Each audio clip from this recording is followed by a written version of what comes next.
5ই August আমি কি ইচ্ছে করে পালিয়ে গিয়েছিলাম, নাকি আমাকে তাড়িয়ে দেওয়া হয়েছিল?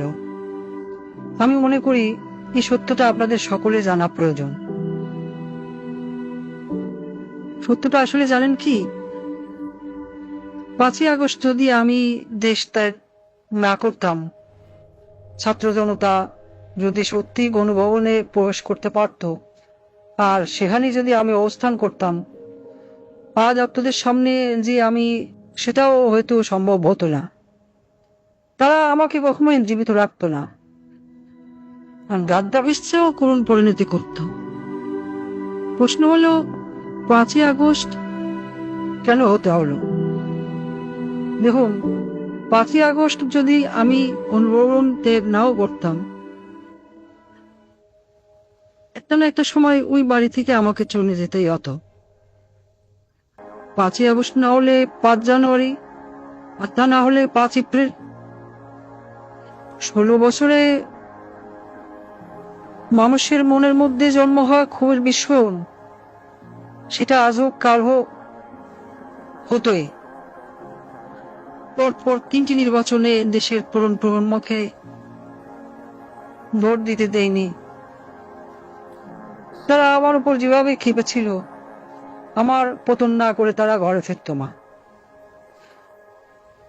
আসলে আমার পরিবার পরিজন আর দলের নেতাকর্মী, তারা এই যে দেশে যে পরিমাণ দুর্নীতি, লুটপাট আর রাজধানীর রাজত্ব কায়েম করেছিল, শক্ত হাতে তা দমন না করতে পারাই হয়তো আমার রাজনৈতিক জীবনের সবচেয়ে বড় ব্যর্থতা। বা নিজের ভয়ের কথা যদি বলি, আমি চেয়েছিলাম দেশকে উন্নত করতে, কিন্তু বলে গিয়েছিলাম সুশাসনের কথা, জনগণের ভোটের অধিকারের কথা। কিন্তু প্রশ্ন হলো, ঘৃণা কি শুধু আমার একার প্রাপ্য? আমি কি একা একা এই দেশ রোধ করেছি? আমার তো একটা পরিবার ছিল, একটা বড় দল ছিল। তারা তো উন্নয়ন উন্নয়ন বলে সবসময় কান ঢালাবলা করে ফেলত।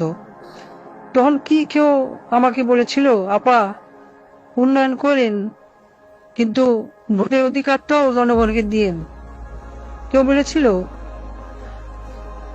আমি এত বড় ভুল পথে চলে গেলাম, আমার পরিবারের কোনো সদস্য আমাকে কোনদিন একবারের জন্য বলেছিল? কেন? আমি কি শুধু তাদের কাছে টাকা কামাই করার মেশিন ছিলাম? আমাকে ব্যবহার করে শুধু আমার বলে নেতা কর্মীরা পয়সা কামিয়েছে, তা কিন্তু না। আমার নিজের আপন বোন, সে তো রাজনীতির রও জানতো না, কোনোদিন রাজনীতিতে নাম লেখায়নি, কিন্তু দেশের ব্যাংকগুলো থেকে 12 আনার টাকা পয়সা সব লন্ডনে নিয়ে গেছে। লন্ডনের ব্যাংকগুলোতে যে টাকা আছে, সেগুলো তো কোথার দৈত্য বিয়ে দিয়ে আসেনি। আর যেসব পুলিশ সদস্য আমার কথা শুনে ছাত্রদের উপর গুলি চালিয়েছে বলা হচ্ছে, তারা কি শুধু আমার ক্ষমতা রক্ষার জন্য গুলি চালিয়েছে, নাকি নিজেদের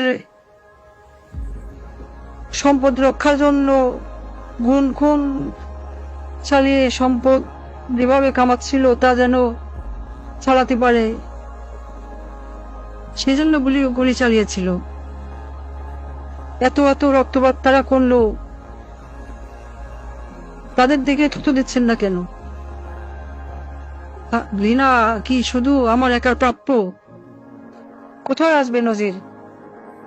সে তো আমি ক্ষমতায় থাকতেই দেশ থেকে পালিয়েছিলাম। 50,000 টাকা বেতনের চাকরি করে সে কিভাবে 20,000 কোটি টাকা কামিয়েছে? হ্যাঁ, আমার ব্যর্থতা, আমার ক্ষমতা ব্যবহার করেই তো এরা এত সম্পদের মালিক হয়েছে। দেওয়ার প্রশ্ন, যত সব ঘৃণা, সব কি আমার একারই প্রাপ্য? সবকিছুর জন্য যেন আমি একাই দায়ী, এই প্রশ্ন আমি রেখে যাচ্ছি। পরমাণু বিদ্যুৎ প্রকল্পে $12 বিলিয়ন থেকে আজ $2 বিলিয়ন আত্মসাতের অভিযোগ ঘটেছে। শেখ রেহানা কেন এত টাকা দাবি করলো? সে রাজনীতি করবে না, কোনো অপকর্মের ভাগ নেবে না, কিন্তু প্রকল্পে প্রকল্পে সাদাবাজি করলো, দেশের ব্যাংকগুলি লুট করলো। কিছু বললেই বলে বাপ তো তোর একার না, শেখ মুজিব আমারও বাপ। আমি বলি দেশ লুট করা বাপের গোদ তুলি না। এই দেশে হয়তো এমন মানুষই বেশি ছিল যারা আমাকে